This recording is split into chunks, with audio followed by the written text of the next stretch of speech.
I'm standing here today full of anxiety to share my story and how the Lord's Place and Brickell Place took me in and saved my life when I had nowhere to go. But I will get to that a little later.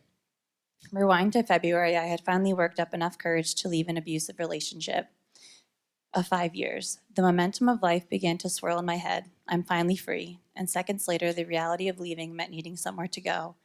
And I found myself lost and alone with nowhere to go. I had never been on the streets before, and I was in shock. The Lord's Place took me in when I was ready to give up on life completely.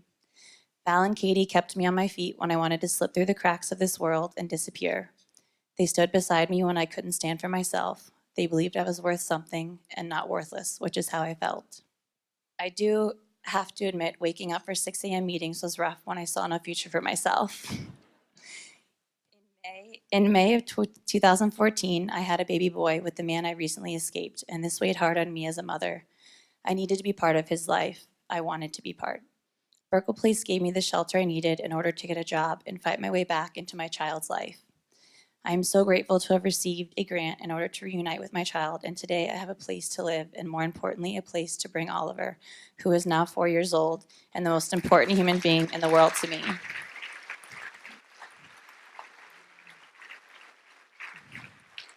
Thank you.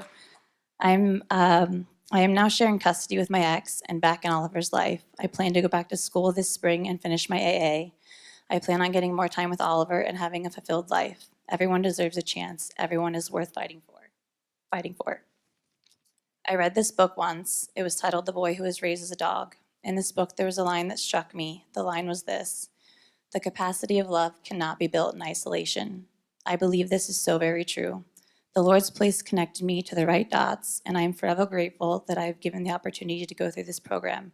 And now I am standing on my own feet, working and enjoying being a mother to the greatest 4-year-old I know, Oliver. Thank you.